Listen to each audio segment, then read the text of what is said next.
พเจ้าใส่ปัญญาภูมิหารสมาชิกสภาแห่งชาติประจำเขตเลือกตั้งที่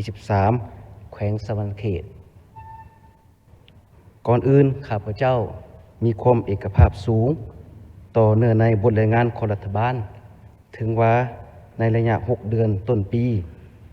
2026สภาพการของโลกได้พันแปรไปอย่างสลับซับซ้อนและคาดคะเนได้ยาก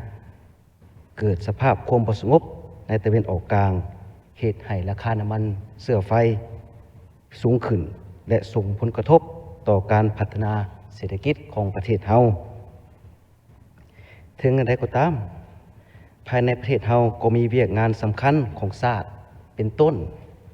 การเลือกตั้งสมาชิกสภาแห่งชาติสุดที่10และสมาชิกสภาประชาชนขันแขวงสุดที่5การปรับปรุงกงจักรการจัดตั้งและบุคลากรทั้งอยู่ศูนย์กลางและท้องถิ่นแต่ด้วยความเอาใจใส่นำพาสี่นำของศูนย์กลางพรรค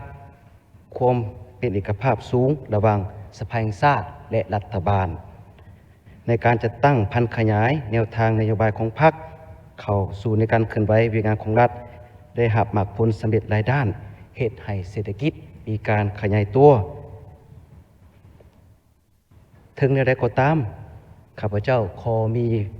บางคำเห็นเสนอแลกเปลี่ยนอยู่2 จุดดังนี้อันที่1การสั่งสาพัฒนาเศรษฐกิจในระยะใหม่ในระยะการร่วมมือเศรษฐกิจกับภาคพื้นและสากลมันเรียกร้องต้องการให้บุคลากรที่มีความรู้ความสามารถในแขนงการวิชาการต่างๆฉะนั้นจึงเสนอมายังรัฐบาลจงได้เพิ่มทวีเอาใจใส่เวียกงานศึกษาให้หลายขึ้นตื่มซุ้มใส่แก้ไขปัญหาต่างๆในขอบเขตการศึกษาเป็นต้นครูสอน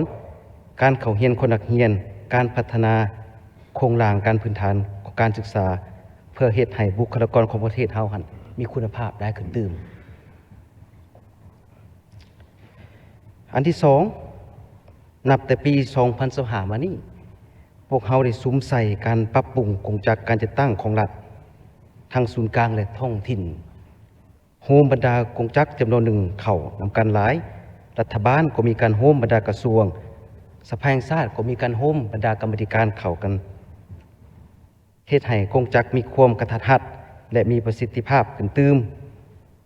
เพื่อรับประกันการปรับปรุงพระบทบาทและสิทธิและหน้าที่ขององค์การจัดตั้งรัฐทั้งศูนย์กลางและท้องถิ่น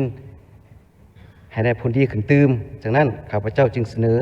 ให้ค้นคว้าปรับปรุงบรรดากฎหมายนิติกรรมใต้กฎหมายที่เกี่ยวข้องกับบรรดากงจักรรัฐ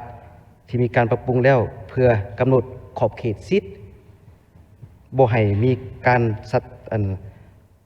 นั้นทับซ้อนกันเนาะให้มีการชัดเจนให้ละเอียดขึ้นตื่มอันนั้นก็เป็นบางคำผิดคำเห็นของข้าพเจ้าเนาะขอขอบใจท่านประธาน